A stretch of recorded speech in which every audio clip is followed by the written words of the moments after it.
Hello everyone, welcome to my channel UPSC with Lavisha. This is Lavisha, your UPSC mentor. और आज की class में हम discuss करेंगे पॉलिटी करंट अफेयर्स को, जिसके लिए हम यूज करेंगे PT 365 और साथ में अपडेटेड पार्ट को भी हम यूज करेंगे. I know I am not the first one जो PT 365 के ऊपर वीडियो बना रही है, बट आप अगर अदर वीडियोस को देखेंगे वो आपको 4 to 5 आवर्स की मिलेंगी और उनके अंदर अपडेटेड पार्ट भी आपको इंक्लूड नहीं मिलेगा. वहीं हम इस PT 365 को ऑलमोस्ट 1 to 1.5 आवर्स के अंदर इसको कंप्लीट करने की कोशिश करेंगे. Let's start. इम्पॉर्टेंट चीज़ें डिस्कस करेंगे. इस वीडियो से पहले आप मेरी जो कंप्लीट पॉलिटी के ऊपर वन शॉट वीडियो है उसको देख लेना. उसके बाद आई बेट यू कि आपको कोई भी डाउट, किसी भी तरीके की प्रॉब्लम पॉलिटी के अंदर नहीं रहेगी. स्टार्ट करते हैं. ये इंडेक्स है पॉलिटी का. इस इंडेक्स के अकॉर्डिंग अब हम आगे मूव करेंगे. पहली न्यूज है one nation one election bill से रिगार्डेड.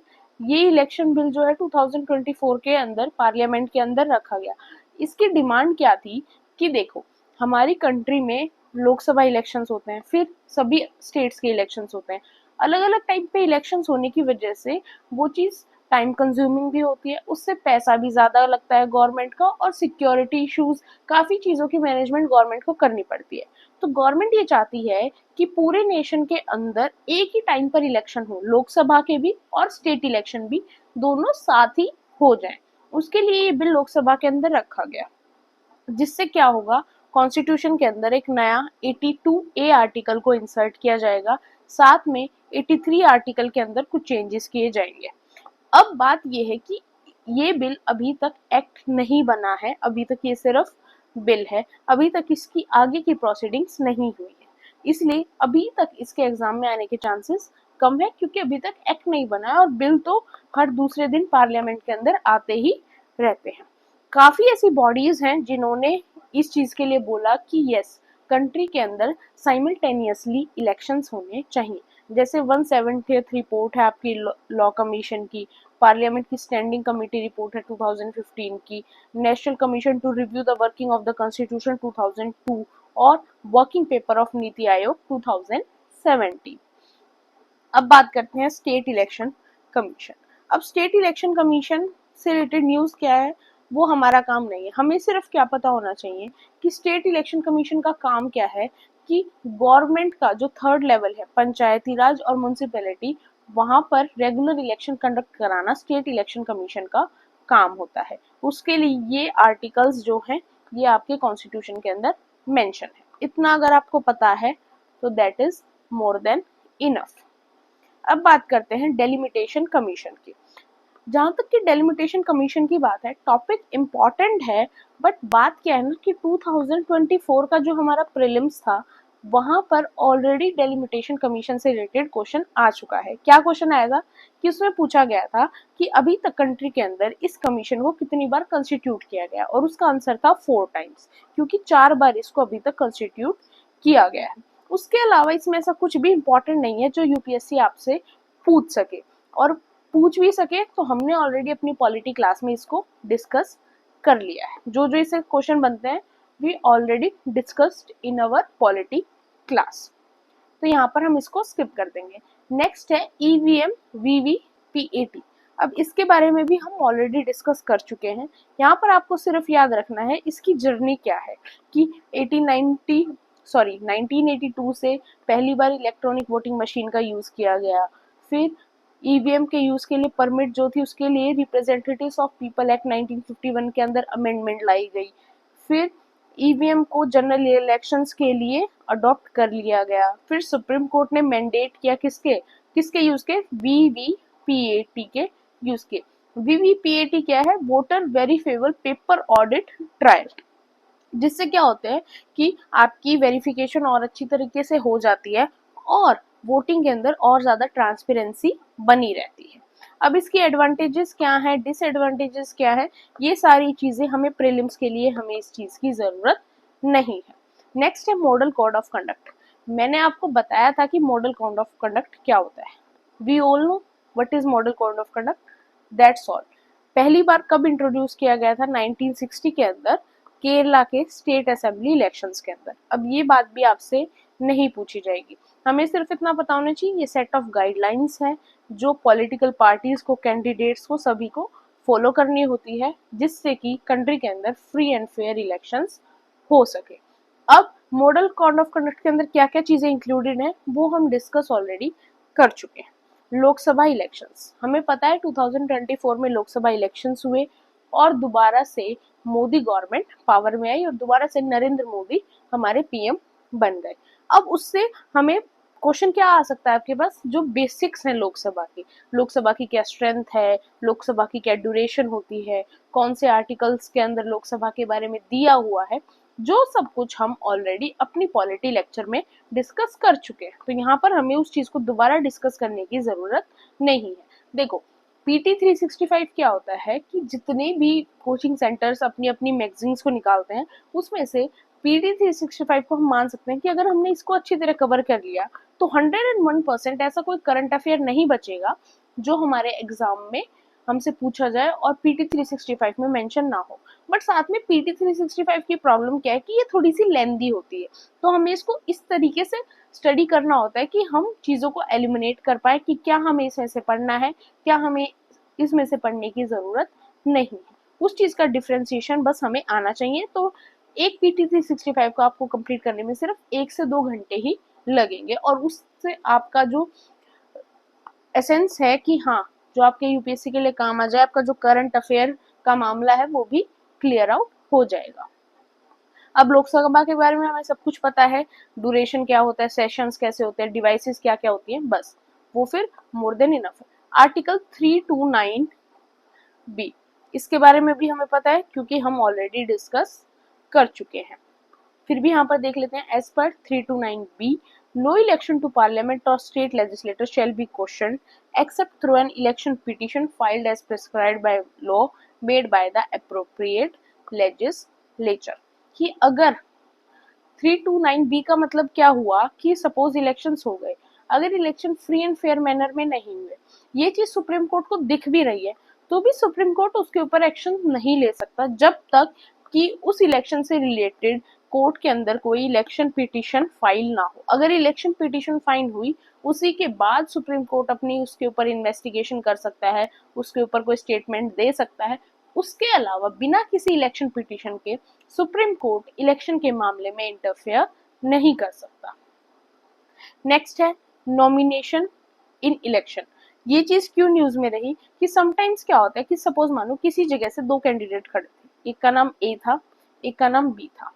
अब जब ए ने अपना नॉमिनेशन फिल कर दिया, बी जब अपना नॉमिनेशन फिल कर रहा था, जब जो बाद में इलेक्शन हेल्ड करने वाले लोग थे उन्होंने देखा कि कुछ चीजें ऐसी हैं बी के नॉमिनेशन पेपर में जो उसको एलिजिबल नहीं बनाती इलेक्शन कंटेस्ट करने के लिए, उसकी वजह से क्या हो जाएगा, जो बी का फॉर्म था वो एलिमिनेट हो जाएगा। अब सिर्फ ए जो है वो कैंडिडेट बच गया उस जगह से। तो फिर उस चीज में क्या है कि जो ए है वो अनअपोज्ड क्या हो जाएगा, इलेक्ट हो जाएगा लोकसभा के अंदर बिना इलेक्शन लड़े। ये था इसका पूरा मामला।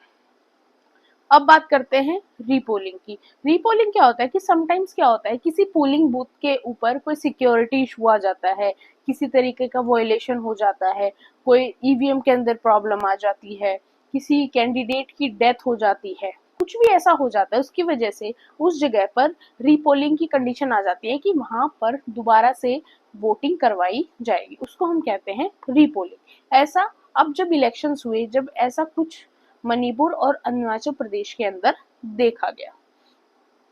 साइलेंस पीरियड, साइलेंस पीरियड क्या होता है कि पॉलिटिकल कंपेनिंग्स होते हैं, इलेक्शन की डेट अनाउंस होगी उसके बाद अलग अलग पॉलिटिकल पार्टी जो कंटेस्टेंट्स होते हैं, जो कंटेस्ट कर रहे होते हैं इलेक्शन के अंदर, वो सभी अपनी कंपेनिंग करते हैं। तो साइलेंस पीरियड कौन सा होता है, जो इलेक्शन की डेट है उससे 48 आवर्स पहले क्या होता है उसको कहा जाता है साइलेंस पीरियड, क्योंकि 48 आवर्स पहले पॉलिटिकल कंपेनिंग के ऊपर बैन लग जाता है और फिर उस 48 आवर्स को हम क्या कहते हैं, साइलेंस पीरियड कहते हैं।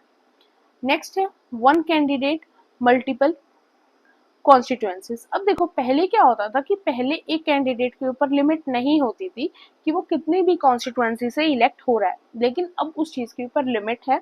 मे बी इन फ्यूचर अब दोबारा गवर्नमेंट उसके ऊपर बात कर रही है कि मे बी उस चीज़ को चेंज कर दिया जाए, बट अभी तक वो चीज़ चेंजमेंट में नहीं आई है, तो अभी ये आपके लिए इम्पोर्टेंट नहीं है। नेक्स्ट है होम वोटिंग। होम वोटिंग किसके लिए है कि देखो क्या होता है, अब इलेक्शन टाइम पे ड्यूटीज होती है, टीचर्स की ड्यूटीज होती है, आर्मी ऑफिशियल्स की ड्यूटी होती है सिक्योरिटी को मेंटेन करने के लिए, फिर कुछ पीडब्ल्यूडी कैंडिडेट्स होते हैं जो इलेक्शन पोलिंग बूथ पर जाकर वोट नहीं डाल पाते, कुछ सीनियर सिटीजन्स होते हैं जो कम्प्लीटली बेड रेस्ट पर हैं, वो भी जाकर वोट कास्ट नहीं कर सकते। तो गवर्नमेंट ने एक होम वोटिंग का ऑप्शन निकाला है, जिससे कि कोई पीडब्ल्यू कैटेगरी के जो लोग हैं या फिर सीनियर सिटीजन है जिनकी एज 85 ईयर्स अबव है, या फिर कोई गवर्नमेंट ऑफिशियल्स हैं आर्म फोर्सेस के, या फिर जिनकी इलेक्शन के अंदर ड्यूटी है, वो घर से ही पोलिंग से पहले अपना वोट कास्ट कर सकते हैं। तो ये भी पेपर में आने वाली चीज़ नहीं है, बट फिर भी आपको पता होना चाहिए, इसलिए मैंने आपको बता दिया। नेक्स्ट ये भी ऐसा कुछ नहीं है कि जो आपके एग्जाम में पूछा जाए। ब्रेली सिग्नेच क्या होता है कि कुछ जगह पर पौंडुचेरी ने क्या किया है, पौंडुचेरी के इलेक्शन डिपार्टमेंट ने, उन्होंने इलेक्ट्रिक वोटिंग मशीन जो वहाँ की ईवीएम है उनके अंदर ब्रेली सिग्नेच का भी यूज किया, जिससे कि वहाँ के जो लोग हैं जो विजुअली इम्पेयर्ड हैं, ब्लाइंड वोटर्स हैं, वो भी इंडिपेंडेंटली पार्टिसिपेट कर पाए और उनको किसी और की जरूरत ना पड़े अपना वोट कास्ट करने के लिए। अब बात करते हैं नेक्स्ट, इंटरनल इमरजेंसी। 101% चांस है कि यहाँ से भी आपका क्वेश्चन आ सकता है। वैसे ही इलेक्शन वाला जो टॉपिक है वहां से भी आपके 100% चांसेस है कि आपका जो क्वेश्चन है वो आ सकता है। अब देखो दोबारा से स्टेट के अंदर कोई इमरजेंसी की सिचुएशन तो नहीं आई, बट जो लास्ट हमारी कंट्री के अंदर इमरजेंसी लगी थी इंदिरा गांधी गवर्नमेंट के टाइम पर जून 25 1975 को, उसको हमने 50 ईयर्स उसके हमने कंप्लीट कर लिए, इसलिए टॉपिक ये हाईलाइट के अंदर है। हमने अपनी क्लास के अंदर पूरे 30 मिनट लगाकर इमरजेंसी को बहुत अच्छी तरह से डिस्कस किया था, चाहे वो नेशनल हो, चाहे प्रेसिडेंट्स रूल हो, चाहे फाइनेंशियल इमरजेंसी हो। तो अगर आपने वो क्लास मेरी देखी है तो उसके बाद इस टॉपिक को दोबारा यहाँ से रीड करने की कोई जरूरत नहीं है, क्योंकि हमने वहां पर हर चीज को डिस्कस किया था। 44th अमेंडमेंट को भी, 352 आर्टिकल को, 356 आर्टिकल को, 360 आर्टिकल को भी, और साथ में हमने जो अदर फंडामेंटल राइट्स जो बैन हो जाते हैं उस टाइम पर उनके बारे में भी बात की थी। कहने का मतलब ये हमने सब कुछ डिस्कस कर लिया था, तो यहाँ से हमें दोबारा डिस्कस नहीं करना है। नेक्स्ट है एंटी डिफेक्शन लॉ। अब दोबारा से ये न्यूज में आया सुप्रीम कोर्ट की वजह से, तो हमें पता होना चाहिए एंटी डिफेक्शन लॉ के बारे में कुछ चीजें। पहली चीज क्या, एंटी डिफेक्शन लॉ क्या कहता है, ये बात करता है डिस्क्वालिफिकेशन ऑफ अ एमएलए। कैसे एमएलए का डिस्क्वालिफिकेशन, सपोज करो एक इंसान है, उसने किसी भी कंस्टिट्यूएंसी से इलेक्शन को कंटेस्ट किया, उसने कंटेस्ट कर लिया बीजेपी गवर्नमेंट से, उसने बीजेपी गवर्नमेंट से कंटेस्ट किया, बीजेपी पार्टी से वो जीत गया। अब वो जीतने के बाद वो इंसान क्या करे, अपनी पार्टी चेंज कर कर कांग्रेस के अंदर शामिल हो जाए, तो उस केस में जो उसका जीतना था, उसकी जो कंस्टिट्यूएंसी थी, उसकी जो सीट थी, वो क्या हो जाएगी, डिस्क्वालीफाई हो जाएगी। वैसे ही अगर कोई इंसान है जो इंडिपेंडेंटली कंटेस्ट कर रहा है और जीतने के बाद इंडिपेंडेंटली वो किसी पॉलिटिकल पार्टी को भी ज्वाइन करता है, तो भी क्या हो जाएगी, उसकी जो सीट है वो रिजेक्ट कर दी जाएगी, उसको डिस्क्वालीफाई कर दिया जाएगा। अब इस चीज के बारे में मेंशन आपके 10th शेड्यूल के अंदर, 52nd अमेंडमेंट एक्ट के अंदर। अब इस चीज से रिलेटेड, एंटी डिफेक्शन लॉ से रिलेटेड डिसीजन लेता कौन है, इससे रिलेटेड डिसीजन लिया जाता है बाय स्पीकर ऑफ लोकसभा। एक आपको ये चीज भी याद रखनी। अब एक्सेप्शन क्या है यहाँ पर, एक्सेप्शन ये है कि अगर सपोज मान लो कि बीजेपी गवर्नमेंट से वो बंदा जीत गया, अब जीतने के बाद बीजेपी गवर्नमेंट ने क्या किया कि जो पार्टी थी बीजेपी, उसने अपने साथ कुछ 1 और 2 अदर पार्टीज को मर्ज कर लिया, या फिर वो खुद किसी और पार्टी के साथ मर्ज हो गई। उस केस में अगर कैंडिडेट उस पार्टी को छोड़कर किसी और पार्टी में जाता है, तो वहां पर वो चीज सही होगी और उसको डिस्क्वालीफाई नहीं किया जाएगा। तो मतलब मर्जर के केस में या डीमर्जर के केस में ऐसा कुछ अगर होता है तो वो चीज वैलिड है। उसके अलावा अगर फिर भी वॉलंटरली कोई इंसान अपनी पार्टी की मेंबरशिप छोड़ता है, या फिर कोई इंसान जिस पार्टी से जीत चुका सीट को, उसी पार्टी के अगेंस्ट स्टेटमेंट्स देता है या ऐसा कुछ भी होता है, उस केस में उसको डिस्क्वालीफाई कर दिया जाएगा। और डिसीजन कौन लेगा, डिसीजन लेगा स्पीकर ऑफ द हाउस। और दूसरी चीज हमें ये पता होना चाहिए, जो स्पीकर ऑफ द हाउस है उनके ऊपर कोई टाइम लिमिट बाइंड नहीं है कि हाँ उनको इतने ही टाइम में डिसीजन लेना होगा। उनकी मर्जी है कि वो जितना भी टाइम लेना चाहें उतने टाइम में उस चीज के ऊपर डिसीजन दे सकते हैं। अब बात करते हैं प्रोपोर्शनल रिप्रेजेंटेशन की। हमें पता है प्रोपोर्शनल रिप्रेजेंटेशन जो सिस्टम है वो प्रेसिडेंट के इलेक्शन के लिए यूज किया जाता है हमारी कंट्री के अंदर, और स्टेट लेजिस्लेटिव काउंसिल के इलेक्शंस के अंदर यूज किया जाता है, क्योंकि ये बात हमने अपनी पॉलिटी क्लास में देख ली। अब कुछ लोगों का कहना है कि हमें प्रोपोर्शनल रिप्रेजेंटेशन सिस्टम को ही प्राइम मिनिस्टर के इलेक्शन के लिए, चीफ मिनिस्टर के इलेक्शंस के लिए कंट्री के अंदर यूज करना चाहिए। अब ये चीज कहाँ तक सही है कहाँ तक नहीं है वो अभी हमारा काम नहीं है, क्योंकि प्रीलिम्स में ये हमसे नहीं पूछा जाएगा। हमें क्या पता होना चाहिए कि first pass the post system क्या है, प्रोपोर्शनल रिप्रेजेंटेशन सिस्टम क्या है, बेसिक बेसिक हमें पता है। उससे ज्यादा ब्रीफ में हमें ऑब्वियस सी बात है 15 मार्क्स का आंसर वहां पर लिखना नहीं है, तो अभी के लिए हम उस चीज को स्किप कर सकते हैं। Type of proportional representation system भी हमने डिस्कस किए थे, 3 होते हैं। 3 में से ना कंट्री के अंदर ये यूज किया जाता है, ना हमारी कंट्री के अंदर लिस्ट सिस्टम को यूज किया जाता है। हमारी कंट्री के अंदर सिर्फ यूज किया जाता है सिंगल ट्रांसफरेबल वोट सिस्टम को। किसके लिए? प्रेसिडेंट के इलेक्शन के लिए, वाइस प्रेसिडेंट के इलेक्शन के लिए, और स्टेट लेजिस्लेटिव काउंसिल के इलेक्शन के लिए, या फिर राज्यसभा के अंदर मेंबर्स को इलेक्ट करने के लिए। कहाँ यूज नहीं किया जाता? सीएम के इलेक्शन के लिए, पीएम के इलेक्शन के लिए। तो वहां पर भी चाहते हैं कि यस इस चीज को अलाउ कर किया जाए, बट अभी तक इस चीज के ऊपर कोई भी आगे का गवर्नमेंट का डिसीजन, पार्लियामेंट का डिसीजन नहीं आया है। नेक्स्ट बात करते हैं पार्लियामेंट कमिटीज। देखो पार्लियामेंट कमेटी से पिछली बार भी क्वेश्चन आया था। पिछली बार क्या था? एस्टीमेट जो कमेटी थी, सॉरी एस्टीमेट कमेटी नहीं, एथिक्स कमेटी। एथिक्स कमेटी जो थी वो न्यूज में चल रही थी। इस 2024 के प्रीलिम्स के अंदर एथिक्स कमेटी से क्वेश्चन पूछा गया था। इस बार भी कुछ कमिटीज जो है वो न्यूज में रही, जैसे आपकी public account committee, estimate committee, तो यहाँ से क्वेश्चन आने के चांसेस हैं। और कमेटी का जो टॉपिक है ना वो हमने बहुत अच्छी तरह, बहुत ब्रीफली डिस्कस किया था। हमने डिस्कस किया था कि 2 टाइप की कमेटी होती है, स्टैंडिंग, एडॉक, क्या क्या क्या डिफरेंस है दोनों के अंदर। फिर हमने इन सभी कमेटी को बहुत ब्रीफली डिस्कस किया था, तो अगर वहां डिस्कस किया है तो यहाँ दोबारा हमें इसकी जरूरत नहीं है। नेक्स्ट बात करते हैं सेक्रेटरिएट ऑफ द प्रेसिडेंट। अब हमें पता है पार्लियामेंट के 75 ईयर्स कंप्लीट हो गए। अब पार्लियामेंट सेक्रेटरिएट क्या होता है? कस्टोडियन होता है किसका? Of procedure, president and legislative knowledge of the 2 houses, Lok Sabha and Rajya Sabha.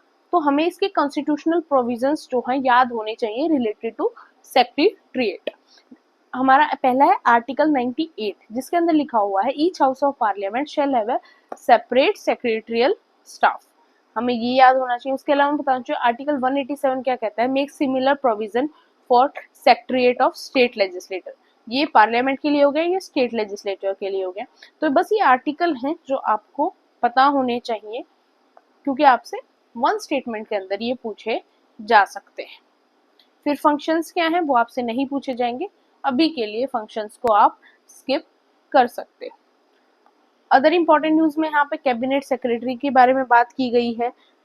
अब ये क्वेश्चन में नहीं पूछा जाएगा क्योंकि इसमें ऐसा कुछ नहीं है जहाँ से क्वेश्चन बन सके। फिर है प्रेसिडेंट एड्रेस टू पार्लियामेंट। इसके बारे में हमें पता है कि प्रेसिडेंट जो है जब नया लोकसभा का सेशन बन जाता है उसके बाद प्रेसिडेंट जो है दोनों हाउसेस को एड्रेस करते हैं, तो उससे रिलेटेड ये कुछ आर्टिकल्स हैं जो जो हमने डिस्कस कर लिए थे, तो यहाँ आप इस चीज को स्किप कर सकते। Oath of members of parliament, ये भी हमें पता है कि न्यूली इलेक्टेड जब मेंबर्स आते हैं पार्लियामेंट के अंदर उनकी ओथ सेरेमनी होती है, और ओथ सेरेमनी से रिलेटेड चीजें कहाँ मेंशन है? 3rd शेड्यूल के अंदर मेंशन है। और जो ओथ है वो आप इंग्लिश में भी ले सकते हो, या फिर जो हमारी 22 शेड्यूल लैंग्वेजेस हैं जो हमारे 8 शेड्यूल के अंदर मेंशन है उनमें से किसी भी लैंग्वेज में आप अपनी ओथ ले सकते हो। बस अगर हमें इतना पता है that is more than enough. Next बात करते हैं सिटीजनशिप की। अब देखो सिटीजनशिप से रिलेटेड ऐसी कोई इंपॉर्टेंट न्यूज आई नहीं है, और अगर हम यूपीएससी से रिलेवेंस से बात करें तो आज तक गलती से यूपीएससी ने इससे एक क्वेश्चन पूछा है, 101% एक ही पूछा है। मैं चेक कर कर आपको बता रही हूँ कि एक ही क्वेश्चन पूछा है, तो आप मान के चलो नहीं पूछा जाएगा। और वैसे भी सिटीजनशिप का पार्ट बहुत कंफ्यूजिंग होता है। अगर आपको इतना पता है कि सिटीजनशिप पार्ट 2 के अंदर मेंशन है कॉन्स्टिट्यूशन के। आर्टिकल की बात करें 6 to 11 आर्टिकल्स के अंदर आपके सिटीजनशिप के बारे में मेंशन है, तो वो मोर देन इनफ है। बाकी चीजें आप स्किप कर सकते हो। ये भी उसी का पार्ट हो गया, तो ये भी आप स्किप कर दो सारा पार्ट। फिर आ जाता है रिजर्वेशन एंड अफर्मेटिव एक्शन।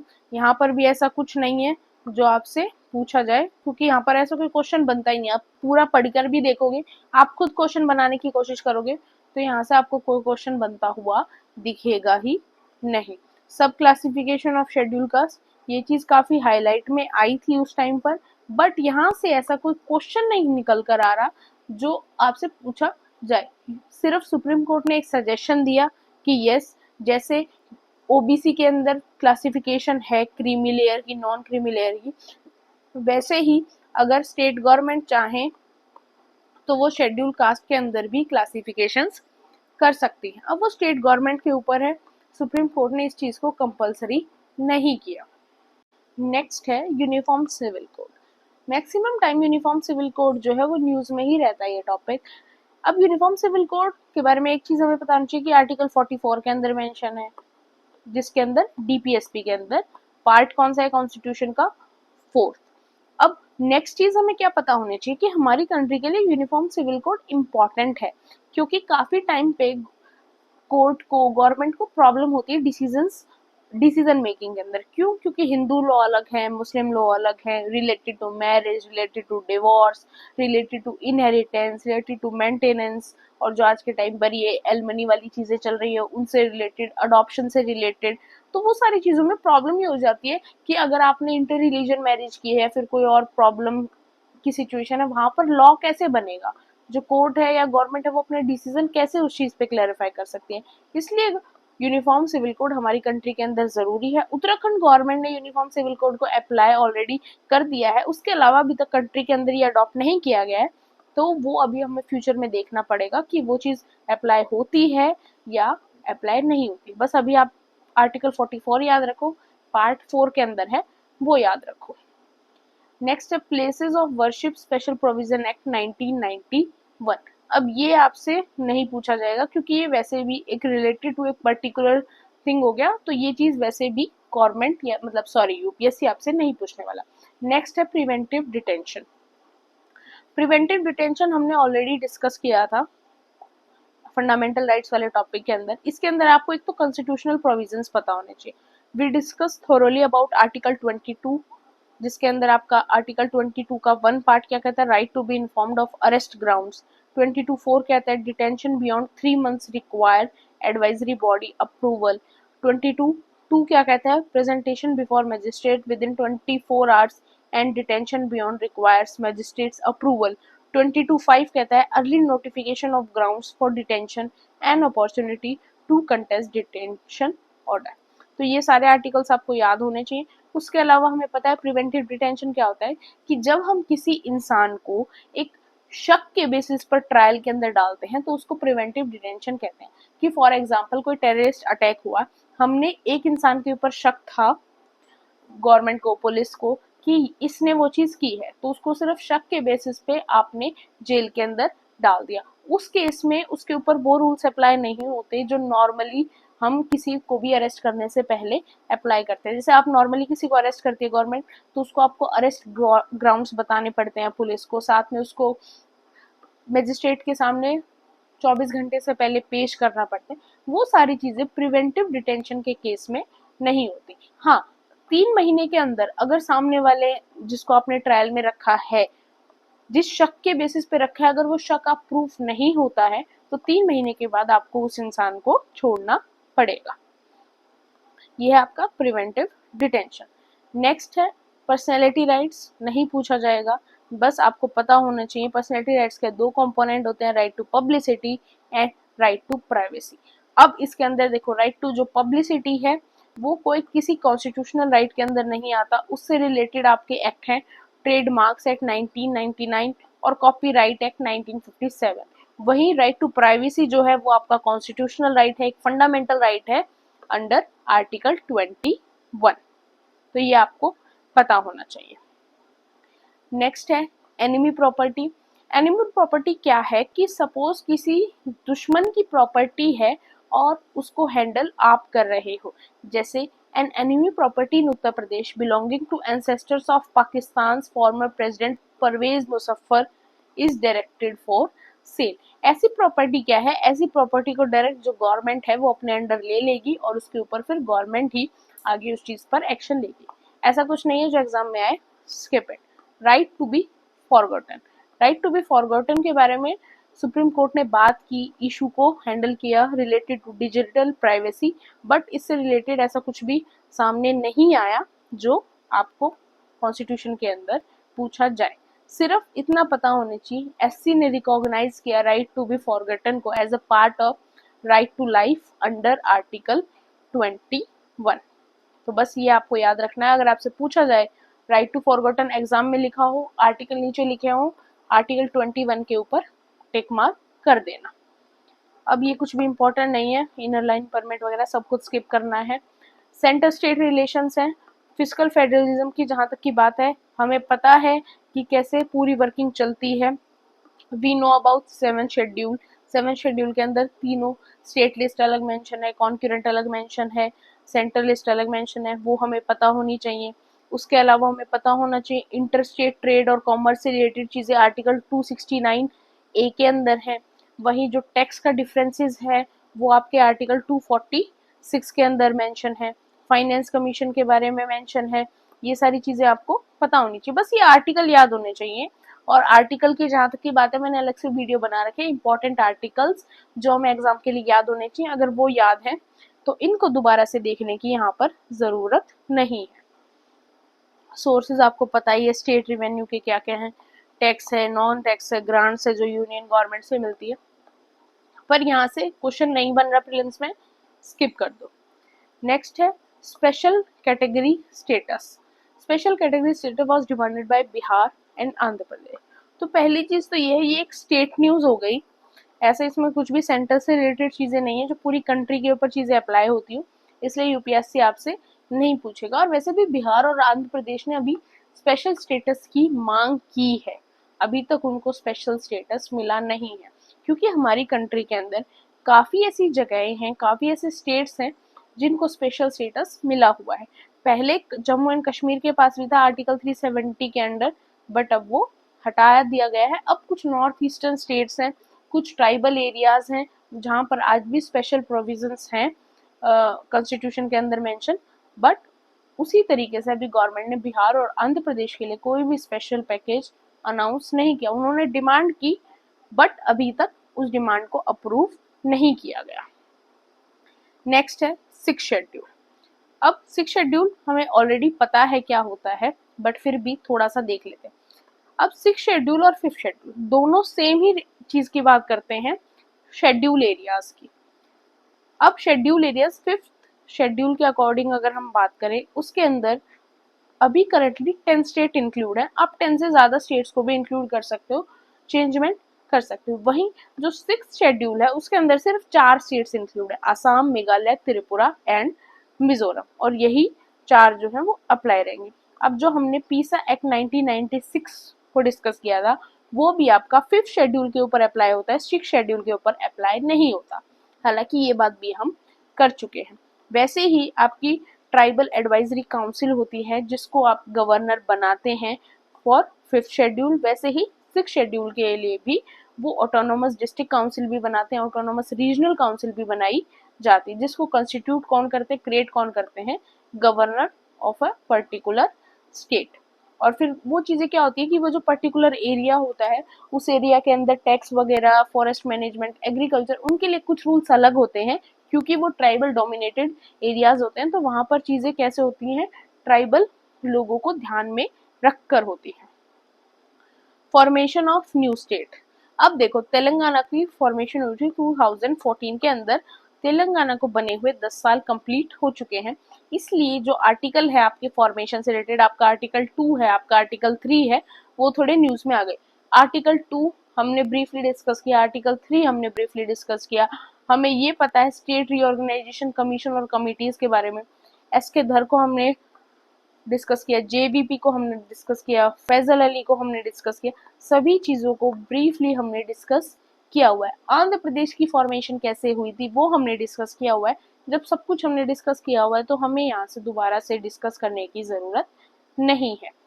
अब जुडिशरी की बात करें, यहाँ पर कुछ भी ऐसा इंपॉर्टेंट नहीं है जो एग्जाम में आपसे पूछा जाएगा, इसको स्किप कर सकते हो। मेडिटेशन एक्ट को स्किप कर सकते हो। लोक अदालत, लोक अदालत के बारे में आपको एक दो चीजें पता होनी चाहिए।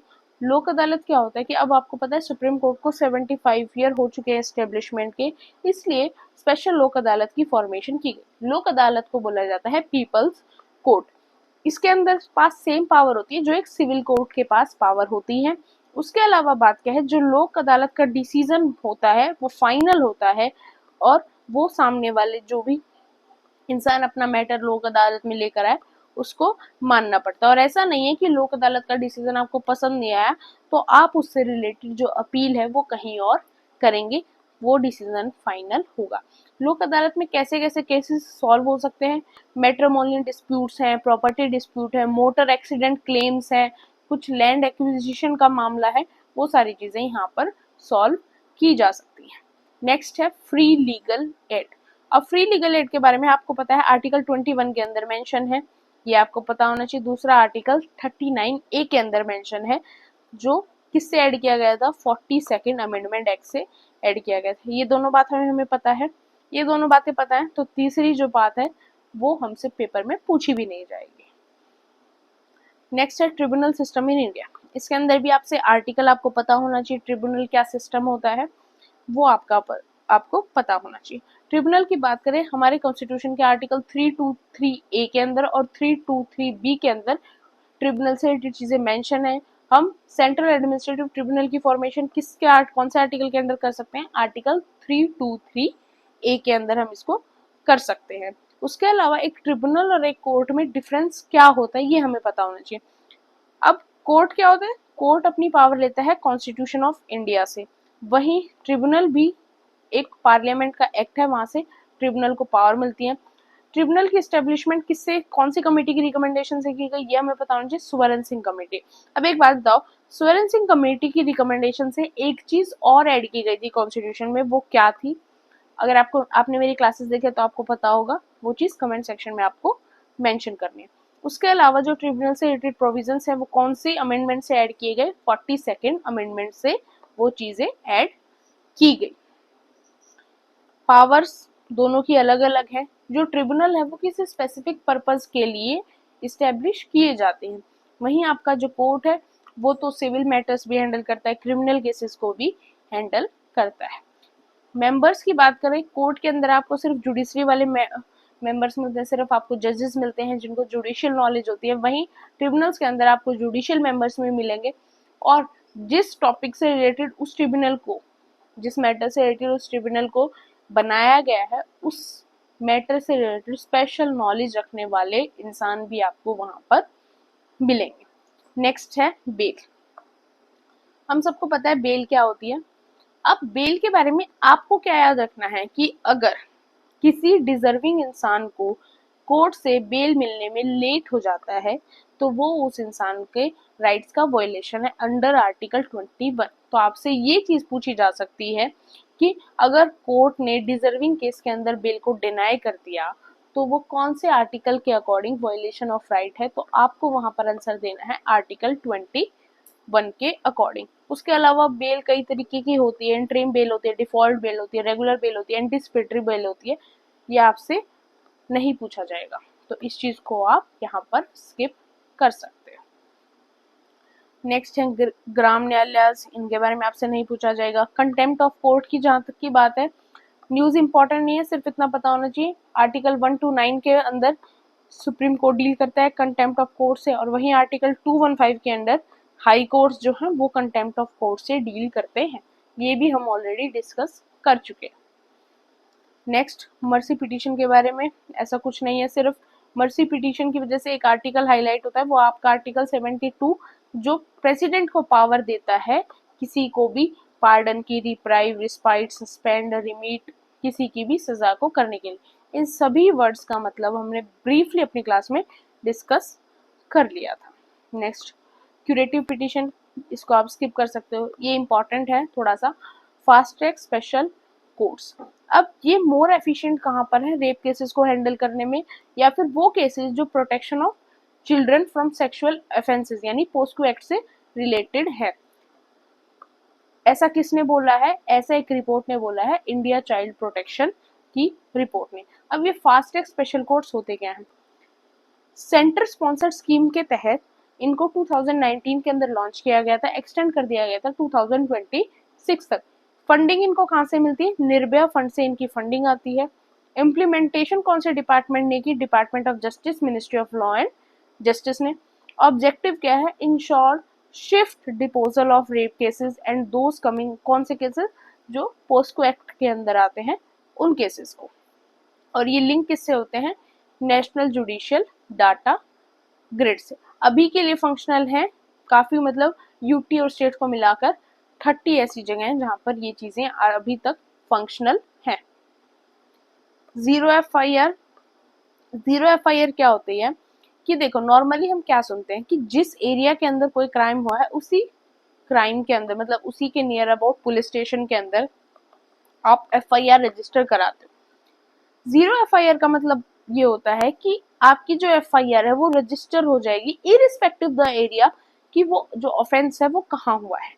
क्या हो जाएगा कि जीरो एफआईआर दर्ज हुई, अब वो क्या होगी उसके बाद जो अप्रोप्रिएट पुलिस स्टेशन बनेगा उस इन्वेस्टिगेशन के लिए, उस क्राइम के लिए, वहां पर बात पहुंच जाएगी।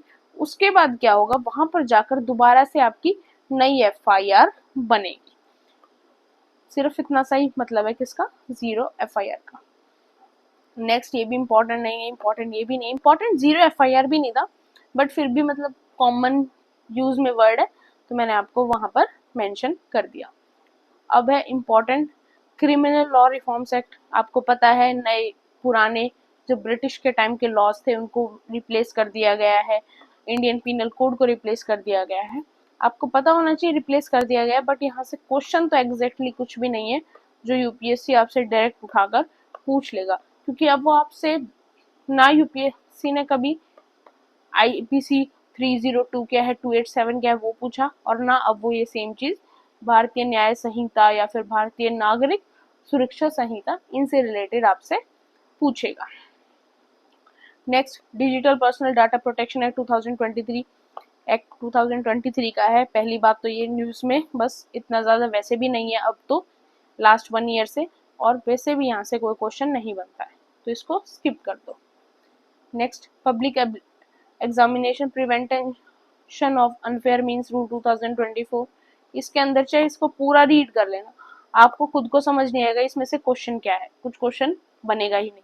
Same with the telecommunication act 2023, question यहाँ से भी आपका ऐसा कोई भी नहीं निकल रहा तो इसको भी स्किप करो। इंटरनेट शटडाउन की जहां तक की बात है, सिर्फ ही एक डाटा निकला कि अब लास्ट 2024 के अंदर बहुत कम बार कंट्री के अंदर इंटरनेट को शट डाउन किया गया है। इंटरनेट को शट डाउन कब किया जाता है? जब कोई सोशल अनरेस्ट हो जाए, नेशनल सिक्योरिटी की बात हो, इसलिए इंटरनेट को शट डाउन किया जाता है कि ताकि कोई गलत न्यूज ना फैले जिसकी वजह से चीजें और वर्स हो जाए। तो बस ये रिपोर्ट आई थी, क्वेश्चन यहाँ भी आपका कुछ नहीं है। नेक्स्ट है कंज्यूमर प्रोटेक्शन एक्ट 2019, इसको पूरा देख लेना, क्वेश्चन यहाँ पर कुछ नहीं है, सिर्फ आपको ये पता होना चाहिए कि 6 consumer rights under the consumer act 2019 के अंडर आते हैं। राइट टू सेफ्टी आता है, राइट टू बी इन्फॉर्म्ड आता है, right to choose, right to be heard, right to seek redressal, right to consumer awareness, that's it. Next है foreign contribution regulation act, इसके अंदर पूरे के अंदर ऐसा कुछ नहीं है जो आपसे पूछा जाएगा, स्किप करो। पोस्ट ऑफिस एक्ट 2023, यहाँ पर भी ऐसा कुछ नहीं है जो आपसे पूछा जाएगा, बस आपको पता होना चाहिए ईस्ट इंडिया कंपनी ने पहला पोस्ट ऑफिस इंडिया के अंदर इस्टेब्लिश किया था, ओपन किया था 1727 के अंदर। एंड जो लॉर्ड डलहौजी थे, वायसरॉय थे इंडिया के उस टाइम पर, उन्होंने रिकॉग्नाइज किया था इंडियन पोस्ट ऑफिस को as a separate organisation of national importance. And present site of general post office of Calcutta was the site of first Fort William. ये भी आपको पता होना चाहिए, बट ये चीजें हमने हिस्ट्री के अंदर डिस्कस की हैं तो यहाँ पर रिपीट नहीं करेंगे। नेक्स्ट है national human right commission, briefly discuss किया था। नेशनल ह्यूमन राइट कमीशन क्या होता है, मेंबरशिप कैसे होती है, इलेक्शन कैसे होते हैं, कौन अपॉइंट करता है, कौन अपॉइंट नहीं करता है, हेडक्वार्टर दिल्ली के अंदर है, स्टैट्यूटरी बॉडी है, सब कुछ, अपॉइंटमेंट, टेन्योर, रिमूवल, पावर, सब कुछ डिस्कस किया हुआ है, तो दोबारा नहीं करेंगे। सेंट्रल ब्यूरो ऑफ इन्वेस्टिगेशन कैसे बना, कब बना, कौन सी कमेटी की रिकमेंडेशन से बना, मोटो क्या है, विजन क्या है, कंपोजिशन कैसे होती है, सब कुछ हमने डिस्कस कर लिया था हमारी नॉन कॉन्स्टिट्यूशनल बॉडी वाले चैप्टर के अंदर। सेम विद द लोकपाल, हमने लोकपाल एंड लोकायुक्त एक्ट 2013 को डिस्कस कर लिया था, तो यहाँ पर कुछ भी अलग नहीं बचता। हमने कंपोजिशन भी डिस्कस कर लिया था, मोटो भी डिस्कस कर लिया था, कब इस्टेब्लिशमेंट हुई वो भी डिस्कस हमने कर लिया था। अदर इंपॉर्टेंट ऑर्गेनाइजेशन में आपकी है national commission for backward class, कौन से आर्टिकल के अंडर है, 338B हमने डिस्कस किया था, कंपोजिशन डिस्कस की थी, ये कॉन्स्टिट्यूशनल बॉडी है, ये डिस्कस किया था। 102 कॉन्स्टिट्यूशनल अमेंडमेंट से कॉन्स्टिट्यूशन के अंदर मेंशन की गई, वो भी हमने डिस्कस कर लिया था। National commission for schedule caste को भी हमने डिस्कस कर लिया था। ये सारी चीजें मेरे नोट्स में आपको मिल जाएंगी जो मैं ऑलरेडी टेलीग्राम पर शेयर कर चुकी हूँ। यूनियन पब्लिक सर्विस कमीशन, ये भी हम डिस्कस कर चुके हैं, ये सारी चीज भी आपको मेरे टेलीग्राम चैनल के ऊपर मेरी क्लासेस के अंदर मिल जाएगी। स्टेट फाइनेंस कमीशन के बारे में डिस्कस कर लिया था, सेंट्रल विजिलेंस कमीशन के बारे में भी डिस्कस कर लिया था। लॉ कमीशन, यहाँ पर थोड़ा देख लेते हैं, लॉ कमीशन के बारे में हमने डिस्कस नहीं किया था। प्रेसिडेंट ने अप्रूव किया constitution of 23rd law commission को फॉर अ 3-year टर्म, कब से कब तक, 1 सितंबर 2024 से लेकर 31 अगस्त 2027 तक। 23rd लॉ कमीशन है, मैंडेट कैसे, कंपोजिशन क्या है, फुल टाइम चेयरपर्सन होगा, साथ में उसके 4 मेंबर्स होंगे और एक एडिशनल एक्स ऑफिसो मेंबर होंगे और पार्ट टाइम मेंबर्स होंगे। हिस्ट्री की बात करें, हिस्ट्री क्या है, पहली बार कॉन्स्टिट्यूट किया गया था लॉ कमीशन 1834 के अंदर बाय गवर्नर जनरल। कौन से चार्टर एक्ट में, चार्टर एक्ट ऑफ 1833 के अंदर। चेयर किसने किया था, लॉर्ड मकॉले ने। पहला लॉ कमीशन बना था इंडिपेंडेंट इंडिया का ईयर 1955 के अंदर, जिसको चेयर किया था MC स्टेलरवर्ड ने। टाइप क्या है, नॉन स्टैट्यूटरी बॉडी है, by notification of ministry of law and justice को कॉन्स्टिट्यूट किया जाता है। फंक्शन वही है, रिसर्च करना, रिकमेंडेशन देना अबाउट लॉज एंड जस्टिस से रिलेटेड। नीति आयोग को 10 साल पूरे हो गए, इसलिए न्यूज में आया, हमें पता है ये थिंक टैंक है, 2015 में इसकी फॉर्मेशन हुई थी।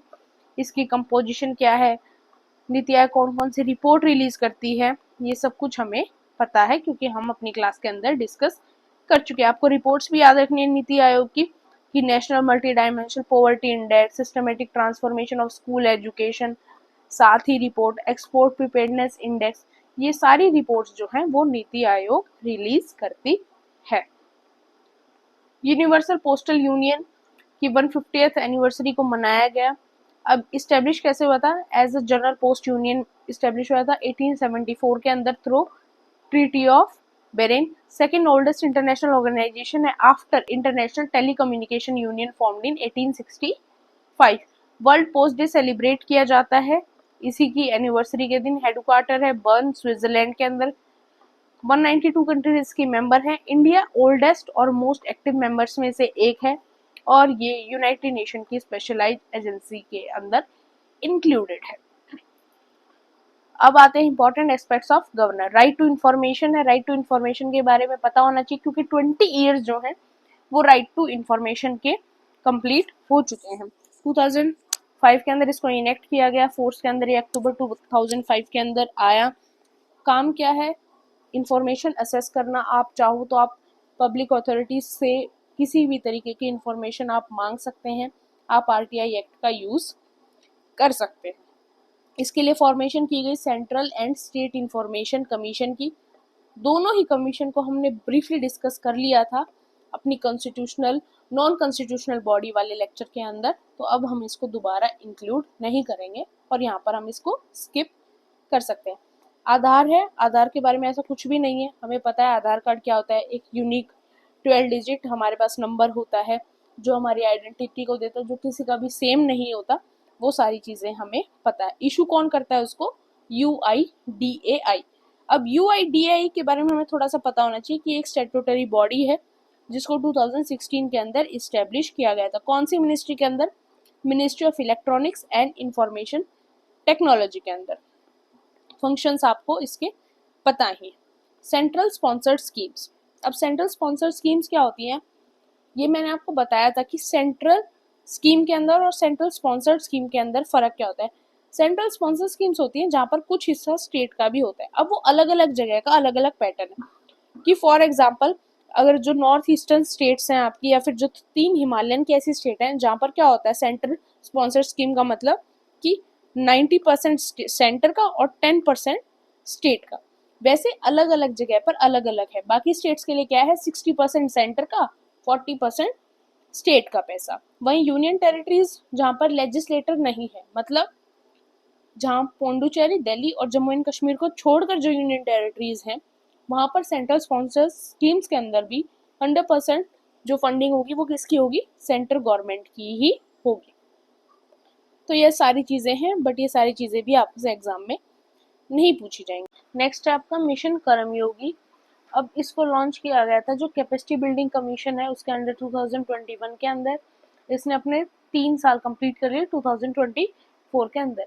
इसका मेनली एम क्या था कि professional, well train and future looking civil services के अंदर सारी डेवलपमेंट से रिलेटेड नेशनल प्रोग्राम्स और प्रायोरिटीज़ को कवर करना। इसके अंदर सभी सिविल सर्वेंट्स को कवर किया गया कि उनको ट्रेनिंग दी जाएगी, उनकी कैपेसिटी बिल्डिंग से रिलेटेड उनके ऊपर काम किया जाएगा। 70% उनकी लर्निंग जो उनके जॉब एक्सपीरियंस से रिफ्लेक्ट होगी, 20% उनके वर्किंग अदर फील्ड से के लोगों के साथ वर्क करके इस्टेब्लिश होगी, और 10% उनकी प्लान ट्रेनिंग से जो स्किल्स हैं वो डेवलप की जाएंगी, जिससे कि वो एक बेटर एडमिनिस्ट्रेशन को और बेटर तरीके से संभाल पाएं और अच्छा एडमिनिस्ट्रेशन के अंदर परफॉर्म कर पाएं। उससे ज़्यादा यहाँ पर और कुछ भी नहीं है, आप इग्नोर कर सकते हो। ग्रीवेंस रिड्यूसल मैकेनिज्म, इसको भी आप इग्नोर कर सकते हो, यहाँ से कोई क्वेश्चन नहीं आने वाला है। नेक्स्ट जन योजना अभियान है, यहाँ से भी ऐसा कोई क्वेश्चन नहीं आएगा। ये मिनिस्ट्री ऑफ पंचायती राज ने इसको लॉन्च किया था to develop panchayat development plans को बनाने के लिए फॉर 2025 और 6 से रिलेटेड। यहाँ पर काफ़ी कंपोनेंट्स को भी कवर किया गया, और इससे रिलेटेड जो डिटेल्स हैं वो ई ग्राम स्वराज पोर्टल के ऊपर भी सारी चीज़ें पब्लिश की जाएंगी।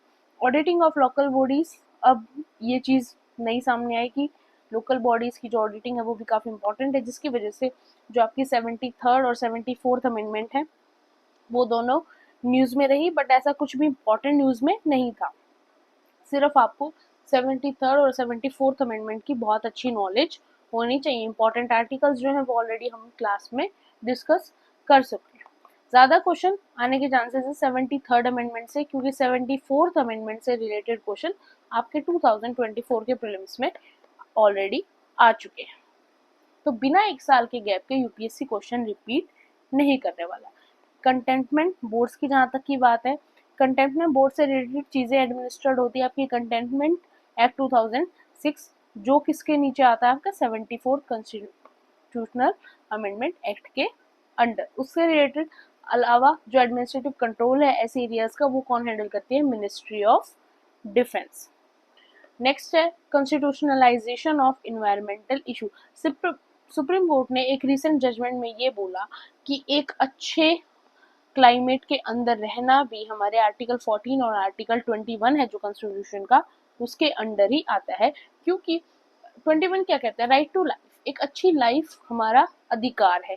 अब अगर इन्वायरमेंट साफ होगा, क्लाइमेट अगर ज़्यादा खराब होगा, तो वो चीज़ भी हमारे राइट टू लाइफ के अगेंस्ट है। तो उससे रिलेटेड कॉन्स्टिट्यूशन सुप्रीम कोर्ट ने यहाँ पर बात कही, कुछ आर्टिकल्स को हाईलाइट यहाँ पर किया। डिप्लोमेटिक पासपोर्ट, इसको आप इग्नोर यहाँ पर कर सकते हो, इसके अंदर ऐसा कुछ नहीं है। सिर्फ आपको पता होना चाहिए जो पासपोर्ट्स एंड वीज़ा से रिलेटेड चीज़ें होती हैं वो यूनियन लिस्ट के अंदर काउंट होती है, ना कि स्टेट लिस्ट के अंदर। आपके 3 टाइप के पासपोर्ट होते हैं। ऑर्डिनरी पासपोर्ट आपका ब्लू कलर का होता है, जो आपको कॉमन सिटीजन्स के मिल जाएंगे। डिप्लोमेटिक पासपोर्ट आपका व्हाइट कलर का होता है, जो डिप्लोमेट्स के लिए होते हैं। और ऑफिशियल्स के लिए जो पासपोर्ट होता है उसका कलर मैरून होता है। अदर इम्पोर्टेंट न्यूज़ में कॉमन सर्विस सेंटर्स के बारे में बात की गई है, इसके अंदर ऐसा कुछ नहीं है, आप यहाँ पर इग्नोर कर सकते हैं। World press freedom index release किया गया। रिलीज किसने किया, Paris based reporters without borders ने, one of the world's leading NGO है ये डिफेंस और promotion of freedom of information के अंदर। इसको पब्लिश किया गया वर्ल्ड प्रेस फ्रीडम डे के दिन, जो 3rd ऑफ मे को आता है। थीम हमें पता होना चाहिए, a press for the planet, journalism in the face of the environmental crisis. Top 3 ranks रहे नॉर्वे, डेनमार्क एंड स्वीडन के, ये आप यहाँ पर इग्नोर कर सकते हो। 5 इंडिकेटर्स के बेस पर इंडेक्स के अंदर कंट्रीज को रैंक दिए जाते हैं, वो है political, economic, legislative, social and security. India का रैंक रहा 159। को डिस्ट्रिक्ट्स इनिशिएटिव, इसके अंदर भी ऐसा कुछ नहीं है जो आपसे पूछा जाएगा, जस्ट इग्नोर इट। तो यहाँ पर आपकी पीटी 365 पॉलिटी के लिए खत्म होती है। अब बात करते हैं अपडेटेड पार्ट 1 की। अपडेटेड पार्ट 1 के अंदर सभी न्यूज कंबाइनली कंपाइल है, लेकिन आज की क्लास में हम सिर्फ बात करेंगे पॉलिटी से रिलेटेड न्यूज की। यहाँ तक बाकी जैसे इंटरनेशनल रिलेशंस की न्यूज है वो हम इंटरनेशनल रिलेशन की पीटी 365 के साथ कंबाइनली कवर करेंगे। इसी तरीके से हम सारी न्यूज को कवर कर लेंगे और सभी सब्जेक्ट्स के हमारे करंट अफेयर्स एक एक वीडियो के अंदर कवर अप हो जाएंगे। स्टार्ट करते हैं। पहला है socialist secular in the preamble. इससे रिलेटेड रिसेंटली सुप्रीम कोर्ट के अंदर बात हुई, कुछ पिटिशंस ने इस चीज को चैलेंज किया। केस क्या था? Doctor Balram Singh versus union of India. Case को इग्नोर करो, इससे रिलेटेड चीजेस की वजह से क्या हुआ, प्रियम्बल को हाईलाइट किया गया। तो हमें पता होना चाहिए सोशलिज्म का मतलब क्या है, सेक्युलरिज्म का मतलब क्या है, वो हमें ऑलरेडी पता है क्योंकि हमने प्रियम्बल को बहुत ब्रीफली डिस्कस किया। हमें पता होना चाहिए इन केसेस के बारे में, जिन केसेस से हमें पता चला कि प्रियम्बल भी हमारे कॉन्स्टिट्यूशन का एक इंटीग्रल पार्ट है। वो किसके अंदर कहा सुप्रीम कोर्ट ने? केशवानंद भारती केस और LIC केस ऑफ इंडिया 1995 के अंदर सुप्रीम कोर्ट ने बोला yes, preamble is a part of constitution और इसको अमेंड भी किया जा सकता है अकॉर्डिंग आर्टिकल 368 के। प्रियम्बल के अंदर सिर्फ एक बार चेंजमेंट किया गया है बाय 42nd अमेंडमेंट, जिसके अंदर प्रियम्बल के अंदर 3 वर्ड्स को ऐड किया गया था, सोशलिस्ट, सेक्युलर, इंटीग्रिटी, ये हमें पता है। उसके अलावा और भी यहाँ पर प्रियम्बल के बारे में याद करने जैसा कुछ भी नहीं है। नेक्स्ट है 75th constitutional day of India. हमें पता है हमारे कॉन्स्टिट्यूशन को बने 75 ईयर ऑलरेडी हो चुके हैं, इसलिए हमें मेकिंग ऑफ द कॉन्स्टिट्यूशन जो है वो याद होनी चाहिए। और हमने हमारी पॉलिटी की कंप्लीट वीडियो के अंदर हमारा पहला टॉपिक ही ये है मेकिंग ऑफ द कॉन्स्टिट्यूशन, तो वो आपको पूरी याद रखनी है। उसके अलावा हमें पता होना चाहिए हमारा कॉन्स्टिट्यूशन हैंड रिटन है, किसने लिखा था? जो इंग्लिश वर्जन है कॉन्स्टिट्यूशन का वो लिखा था प्रेम बिहारी नारायण रायज़ेदा ने, और हिंदी वाले लिखा था वसंत कृष्णन वैदय ने। और उसके अलावा जो आर्टिस्टिकली डेकोरेट किसने किया था? शांति निकेतन के आर्टिस्ट ने अंडर नंदलाल बोस। ये सारी चीजें भी हमारी क्लास के अंदर मेंशन है। प्रॉपर्टी राइट्स की बात करें, हमें पता है पहले right to property fundamental right हुआ करता था, उसको वहां से हटा दिया गया।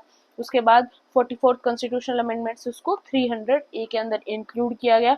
उसके अलावा जो आपके आर्टिकल हैं 31A, B, C, उनके बारे में भी हमें पता है क्योंकि सब कुछ हम अपनी क्लास के अंदर डिस्कस कर चुके हैं। तो दोबारा रिपीट के ऊपर यहाँ से हमें उस चीज को रीड आउट करने की जरूरत नहीं है, तो ये सब कुछ आप यहाँ पर स्किप कर दोगे। माइनॉरिटी एजुकेशनल इंस्टीट्यूट, अभी जो अलीगढ़ मुस्लिम यूनिवर्सिटी है वहाँ का ये केस था, तब ये चीजें हाईलाइट हुई। तो आपको पता होना चाहिए कि माइनॉरिटी से रिलेटेड हमारे पास फंडामेंटल राइट है 29 और हमारा 30 आर्टिकल उससे रिलेटेड बात करता है। माइनॉरिटी से रिलेटेड वो आर्टिकल आपको पता होना चाहिए। नेक्स्ट एसेंशियल रिलीजियस प्रैक्टिसेस से रिलेटेड बात में क्या कहा? बॉम्बे हाईकोर्ट ने बोला कि लाउड स्पीकर का यूज करना किसी भी रिलीजन का एसेंशियल पार्ट नहीं हो सकता, और इससे रिलेटेड आपकी स्टेटमेंट्स दी गई। नेक्स्ट है atrocities against schedule caste. Atrocities मतलब कि जो शेड्यूल कास्ट के लोग हैं उनके साथ कोई गलत व्यवहार करना, बुरा व्यवहार करना, वो सारी चीजें आज भी हमारे कंट्री के अंदर की जाती हैं, बट उससे रिलेटेड जितने भी कॉन्स्टिट्यूशनल प्रोविजंस है वो हमें पता होने चाहिए। जैसे हमारा फंडामेंटल 14 राइट टू इक्वेलिटी की बात करता है, 15 भी इसी चीज की बात करता है, 16 है, 17 अनटचेबिलिटी की बात करता है, फ्रीडम है हमारे पास, ऑक्यूपेशन की बात करते हैं, कहीं पर भी हम कास्ट से रिलेटेड डिस्क्रिमिनेशन नहीं दिखा सकते। आर्टिकल 338 जहाँ से आपका national commission for schedule caste establish होता है। ये सारी चीजें ऐसी हैं जो हमें प्रोटेक्ट करती हैं, मतलब शेड्यूल कास्ट के लोगों को प्रोटेक्शन देने के लिए कॉन्स्टिट्यूशन के अंदर मेंशन है। तो आपको ये सारे आर्टिकल्स यहाँ पर आपको याद होने चाहिए। उसके अलावा आपका अनटचेबिलिटी ऑफेंस एक्ट इन 1955 के अंदर लाया गया था, जो भी अनटचेबिलिटी से रिलेटेड प्रैक्टिसेस अगर होती हैं तो उस चीजों से रिलेटेड पनिशमेंट देने के लिए पार्लियामेंट ने पास किया था। तो ये भी आपको पता होना चाहिए। उसके अलावा और भी एक्ट है आपके, schedule caste and schedule tribe, prevention of atrocities amendment act 2015, prohibition of employment as manual scavengers and their rehabilitation act 2013। ये सारी चीजें जो हैं किस चीज के लिए हैं, शेड्यूल कास्ट के लोगों को प्रोटेक्ट करने के लिए। अभी यूएसए के अंदर प्रेसिडेंट इलेक्शन हुए, तो यहाँ पर ये कंपैरिजन है इंडिया के अंदर प्रेसिडेंट की पावर कैसे होती है, यूएसए के अंदर कैसे होती है। यूएसए वाली हमसे इतनी पूछी नहीं जाएगी, इंडिया की हमने डिस्कस की हुई है कि कैसे प्रेसिडेंट के इलेक्शंस होते हैं, कैसे प्रेसिडेंट की वर्किंग होती है, कौन सा इलेक्शन मोड प्रेसिडेंट के इलेक्शन के लिए यूज किया जाता है, प्रोपोर्शनल रिप्रेजेंटेशन, वो सब कुछ हमें यहाँ पर पता है। नेक्स्ट है पावर की बात करें, यहाँ पर भी ये सारी पावर मेंशन है। यहाँ पर आप चाहो तो गो थ्रू कर सकते हो, बट यहाँ से कोई क्वेश्चन नहीं पूछा जाएगा। Next, chief justice of India, हमारे नए चीफ जस्टिस संजीव खन्ना ने 51st chief justice of India की तरह ओथ ली। अब अपॉइंटमेंट कैसे होता है चीफ जस्टिस ऑफ इंडिया का हमारी कंट्री के अंदर, वो हमें पता है, हमें आर्टिकल 124 के बारे में पता है, तो यहाँ पर कुछ भी ऐसा नया नहीं है जो हमें पता लगाना है। इम्पीचमेंट ऑफ जजेस, ये भी हमें पता है कि एक जज को कैसे हटाया जा सकता है। एक जज को हटाने के लिए पहली बात तो जो इम्पीचमेंट वर्ड है वो हमारे कॉन्स्टिट्यूशन में मेंशन नहीं है। हमारे कॉन्स्टिट्यूशन में वर्ड मेंशन है रिमूवल ऑफ सुप्रीम कोर्ट जज और रिमूवल ऑफ हाई कोर्ट जज। सुप्रीम कोर्ट से रिलेटेड आर्टिकल 124 के अंदर, हाई कोर्ट से रिलेटेड आर्टिकल 218 के अंदर। स्टेप्स क्या होते हैं कि पहले एक मोशन चलाया जाएगा जो क्या तो 100 लोकसभा के मेंबर्स ने साइन किया हो या फिर 50 राज्यसभा के मेंबर्स ने साइन किया हो, उस मोशन को चलाया जाएगा। उस मोशन को चलाने के बाद क्या है, पूरे इन्वेस्टिगेशन चार्जेस बनाए जाएंगे, एक 3 मेंबर कमेटी बनाई जाएगी जिसके अंदर सुप्रीम कोर्ट के चीफ जस्टिस या जज होंगे, हाई कोर्ट के चीफ जस्टिस होंगे और एक और इंसान होंगे जो काफी डिस्टिंग्विश्ड जूरिस्ट हों, जो चाहे फिलहाल सुप्रीम कोर्ट या हाई कोर्ट में वर्क ना करें बट उस चीज के लिए एलिजिबल हो। फिर इन्वेस्टिगेशन स्टार्ट की जाएगी, फिर जो रिपोर्ट है वो स्पीकर ऑफ द लोकसभा या चेयरमैन ऑफ द राज्यसभा को सबमिट की जाएगी। उसके बाद उस चीज पर वोटिंग होगी। फिर वोटिंग होने के बाद अगर लोकसभा और राज्यसभा दोनों उस चीज को स्पेशल मेजोरिटी के साथ पास कर देते हैं तो फिर जो जज होंगे उनको हटा दिया जाएगा। हालांकि आज तक इंडिया के अंदर ऐसा नहीं किया गया है। एडॉक जज के बारे में हमें पता है, अगर एडॉक जज हाई कोर्ट के अंदर टेम्परेरी बेसिस के ऊपर अपॉइंट किए जा रहे हैं तो आपका आर्टिकल 224A है उसके लिए, और वही चीज अगर सुप्रीम कोर्ट के अंदर की जा रही है तो आर्टिकल 127 है। ये भी हमने अपने सुप्रीम कोर्ट लेक्चर में डिस्कस कर लिया था। नेक्स्ट है प्रिजन रिफॉर्म। प्रिजन रिफॉर्म की बात करें तो कुछ चेंजेस हैं जो प्रिजन रिफॉर्म्स के अंदर किए गए हैं। आपको ये पता होना चाहिए जो प्रिजन से रिलेटेड चीजें होती हैं, जेल से रिलेटेड चीजें होती हैं, वो स्टेट सब्जेक्ट है ना कि यूनियन का सब्जेक्ट है। उसके अलावा जो मॉडल्स हैं एक्ट्स उनके अंदर टाइम टू टाइम चेंजमेंट आते रहते हैं, वो तो बहुत ज्यादा है, तो वो आपको पता रखने की, याद रखने की जरूरत यहाँ पर नहीं है। उसके अलावा आपको एक चीज और पता होनी चाहिए कि अगर कोई प्रिजनर है वो कंटेस्ट कर सकता है इलेक्शन में और वोट दे सकता है या नहीं। तो मान के चलो अगर कोई जो जेल के अंदर कोई व्यक्ति है फिलहाल अपनी सजा को काट रहा है तो वो वोट नहीं दे सकता। हाँ, अगर किसी इंसान को प्रिवेंटिव डिटेंशन के केस में उसको ट्रायल के ऊपर लिया हुआ है तो उसके पास राइट टू वोट अवेलेबल होता है। वहीं अगर कंटेस्ट करने की बात है तो a convicted person sentenced to imprisonment for 2 years can not contest election. अगर आपको 2 साल से ज्यादा की सजा हुई है या 2 साल की भी हुई है तो भी आप इलेक्शन के अंदर कंटेस्ट नहीं कर सकते, ये आपको याद रखना है। नेक्स्ट है inter operational criminal justice system. इसके अंदर ऐसा कुछ नहीं है जो आपसे पूछा जाएगा, आप इसको स्किप कर सकते हो। E court mission mode project phase 3, ये प्रोजेक्ट चल रहा है। ई कोर्ट की प्रोविजंस गवर्नमेंट चाहती है मिले, बट इसके अंदर ऐसा कुछ भी नहीं है जो आपसे पूछा जा सकता है। नेक्स्ट है election commission of India. Election commission of India का जो ऑफिस है उसको भी 75 ईयर्स कंप्लीट हो चुके हैं, तो हमें पता है election commission of India constitutional body के अंडर आता है। पार्ट 15 है कॉन्स्टिट्यूशन का, वो उससे डील करता है, आर्टिकल 3 to 4 से लेकर 3 to 9 तक। उसके अलावा क्या है, इलेक्शन कमीशन होगा, एक चीफ इलेक्शन कमीशन होगा, साथ में उसके 2 अदर इलेक्शन कमिश्नर होंगे जिनको अपॉइंट कौन करते हैं, प्रेसिडेंट। ये सब कुछ हम डिस्कस कर चुके हैं क्लास के अंदर, तो दोबारा से यहाँ पर आपको टाइम खराब करने की जरूरत नहीं है। कंपोजिशन के लिए सिलेक्शन कमेटी में प्राइम मिनिस्टर होंगे, लीडर ऑफ अपोजिशन होंगे, यूनियन कैबिनेट मिनिस्टर होंगे, ये सब कुछ हमें पता है। टेन्योर हमें पता है, सैलरी के बारे में भी हमें पता है, तो यहाँ पर आप स्किप कर सकते हो। फिर है नॉन गवर्नमेंटल ऑर्गेनाइजेशंस, यहाँ पर भी ऐसा कुछ नहीं है, आपको पता है एनजीओज क्या होते हैं, पर यहाँ पर ऐसा कुछ इम्पोर्टेंट नहीं है जो आपको देखना है, सिर्फ आपको पता होना चाहिए 7 शेड्यूल के अकॉर्डिंग जो एनजीओज होते हैं, ट्रस्ट होते हैं, चैरिटेबल इंस्टीट्यूट होते हैं, वो आपके कॉन्क्यूरेंट लिस्ट के सब्जेक्ट्स हैं, जहाँ पर पार्लियामेंट और स्टेट दोनों रूल्स बना सकते हैं। अगर दोनों में क्लैश हो तो जो पार्लियामेंट ने रूल बनाया उसको ज़्यादा वैल्यू दी जाएगी। उसके अलावा जो आपका 19(1)(c) आर्टिकल है फंडामेंटल राइट, वो अलाउ करता है किसके लिए, राइट टू फॉर्म एसोसिएशन और यूनियन। अब गवर्नेंस एंड एआई की जहाँ तक की बात है, अब सब कुछ एआई के ऊपर, हमारी गवर्नमेंट भी एआई के ऊपर काफ़ी ज़्यादा काम कर रही है।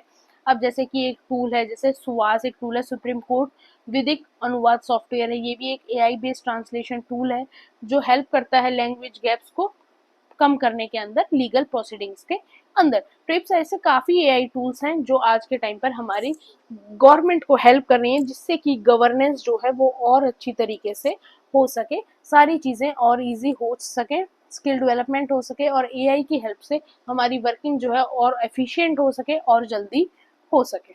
तो वो ये सारी चीज़ें हैं, बट ऐसा कोई मेजर क्वेश्चन यहाँ से नहीं निकलता है। नेक्स्ट है कोऑपरेटिव्स।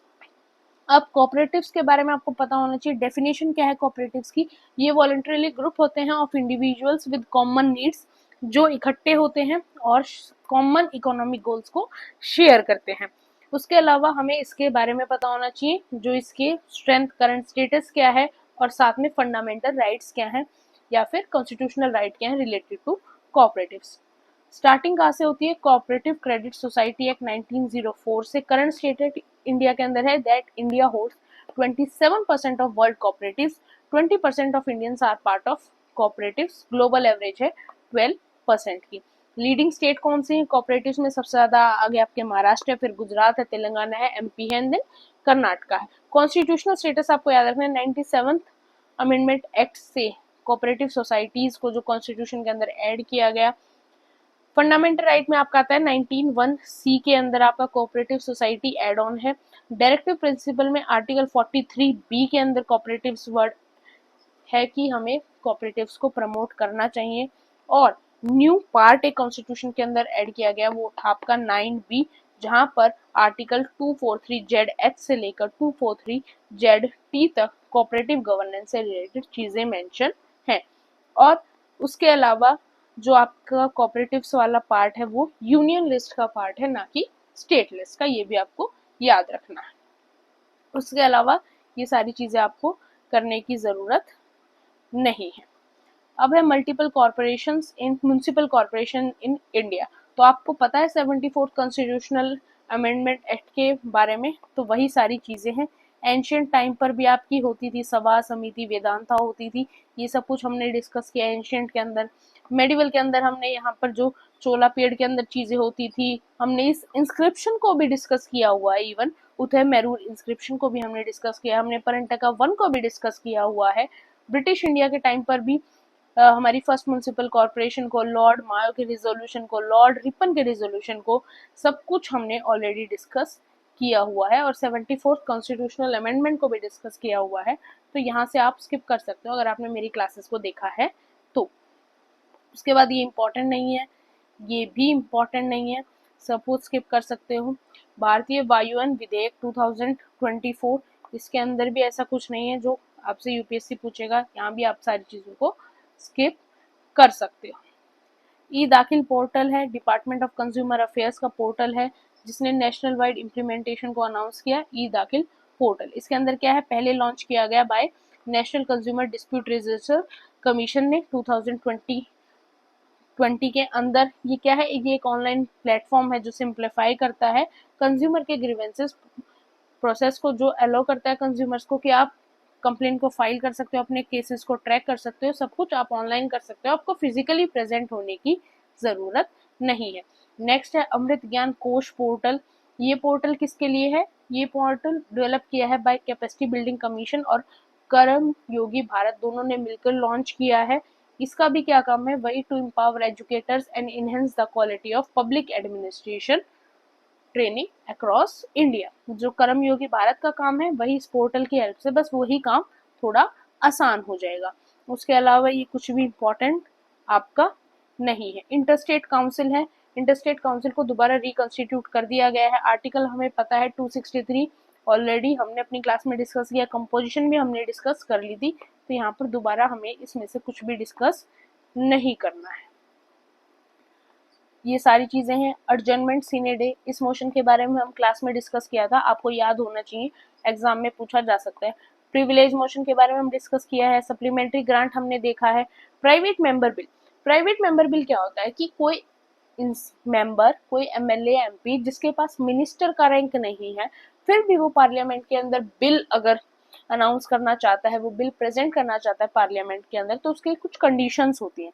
जैसे अगर एक मिनिस्टर अगर पार्लियामेंट के अंदर किसी बिल को अनाउंस करता है, बिल को रखता है, तो उसको कुछ भी कोई प्रियर नोटिस वगैरह की जरूरत नहीं होती। बट अगर एक प्राइवेट मेंबर जब पार्लियामेंट के अंदर किसी भी बिल को इंट्रोड्यूस करता है, तो उससे पहले उसको 1 महीने पहले उस चीज के लिए नोटिस देना पड़ता है। आज तक हमारे कॉन्स्टिट्यूशन में सिर्फ 14 ऐसे बिल हैं जो किसी प्राइवेट मेंबर ने इंट्रोड्यूस किए और वो पास भी हुए। नेक्स्ट ये आप इग्नोर कर सकते हो, रूल 267 इग्नोर कर सकते हो। Process for removal of Rajya Sabha chairperson, आपको पता होना चाहिए कि जो वाइस प्रेसिडेंट होते हैं, जिनको हम चेयरपर्सन या चेयरमैन ऑफ राज्यसभा भी कहते हैं, उनको हम कैसे हटा सकते हैं, उनकी पोजीशन को कैसे हटा सकते हैं। सिंपल सा है, पहले वाइस प्रेसिडेंट को 14 डे का प्रियर नोटिस दिया जाएगा। उसके बाद क्या है कि जो राज्यसभा है वो फुल मेजोरिटी से उस रेजोल्यूशन को पास करे, उस बिल को, मोशन को पास करे, और साथ में लोकसभा की अगर सिंपल मेजोरिटी भी है तो भी वाइस प्रेसिडेंट को उनकी पोस्ट से हटा दिया जाएगा। ये प्रोसीजर होता है रिमूवल ऑफ वाइस प्रेसिडेंट या फिर removal of chairperson of Rajya Sabha. उसके बाद ये कुछ भी यहाँ पर और इम्पोर्टेंट आपका नहीं है। पे कमीशन है, 8th पे कमीशन जो है गवर्नमेंट ने अप्रूव कर दिया गया है, सेंट्रल गवर्नमेंट ने इसको कॉन्स्टिट्यूट किया है। पहला पे कमीशन इंट्रोड्यूस किया गया था, फिर 7th पे कमीशन को 2016 में लॉन्च किया गया, जिसकी टर्म जो है आपकी 2016 के अंदर कंप्लीट होगी। बट क्वेश्चन यहाँ से कुछ नहीं बनता, तो लेट स्किप दिस। नेक्स्ट है कैग। कैग के बारे में अब दोबारा से हमारे नए कैग को अपॉइंट किया गया, के संजय मूर्ति, जो एक सीनियर आईएएस ऑफिसर हैं, उनको अपॉइंट किया गया। उसकी वजह से ये चीज न्यूज में आई, पर हमने आर्टिकल 148 को डिस्कस किया है, 149 को, 151 को, और 10 और 6 ईयर का होता है। अपॉइंटमेंट भी प्रेसिडेंट करते हैं, रिमूवल भी प्रेसिडेंट करते हैं। ये सारी चीजें हमने डिस्कस कर ली थी, तो दोबारा यहाँ पर क्यों करनी। स्टेट फाइनेंस कमीशन को हमने डिस्कस कर लिया था, स्टेट पब्लिक सर्विस कमीशन को डिस्कस कर लिया था, नेशनल कंज्यूमर डिस्प्यूट रेड्रेसल इसको डिस्कस नहीं किया था, यहाँ कर लेते हैं। एक क्वासी जुडिशियल कमीशन होता है, सेटअप किया गया था 1988 में first time under the consumer protection act 1986। Head कौन करता है, अ सिटिंग और रिटायर्ड जज ऑफ अ सुप्रीम कोर्ट होते हैं, और retired chief justice of a high court, यानी सिटिंग और रिटायर्ड चीफ जस्टिस हो, या फिर हाई कोर्ट के, या फिर सिटिंग और रिटायर्ड जज हो सुप्रीम कोर्ट के। काम क्या है, कंप्लेंट्स को देखना जिनकी वैल्यू 2 करोड़ से ज्यादा हो उनको। बस यहीं तक है आपका पॉलिटी के करंट अफेयर्स। होप आपको मेरी वीडियो अच्छी लगी। फिर भी कोई भी डाउट हो, कोई भी प्रॉब्लम हो, do mention in the comment section. Don't forget to subscribe my channel, like and share my video. And I guarantee you इससे ज्यादा आपके पॉलिटी में कुछ भी नहीं पूछा जाएगा। अगर आपने मेरी पॉलिटी की कंप्लीट वीडियो देखी है, और अभी हमारी एक पॉलिटी की एक और वीडियो आएगी जिसमें हम पीवाईक्यूज को कवर करेंगे लास्ट 10 ईयर्स के विद प्रॉपर एक्सप्लेनेशन। उसके बाद ऐसा इवन सिंगल क्वेश्चन प्रीलिम्स में आपको नहीं मिलेगा जो आप पॉलिटी का सॉल्व ना कर पाओ। So don't forget to subscribe my channel, like and share my video. PDFs जो हैं वो आपको टेलीग्राम चैनल के ऊपर मिल जाएंगी, लिंक डिस्क्रिप्शन बॉक्स में आपको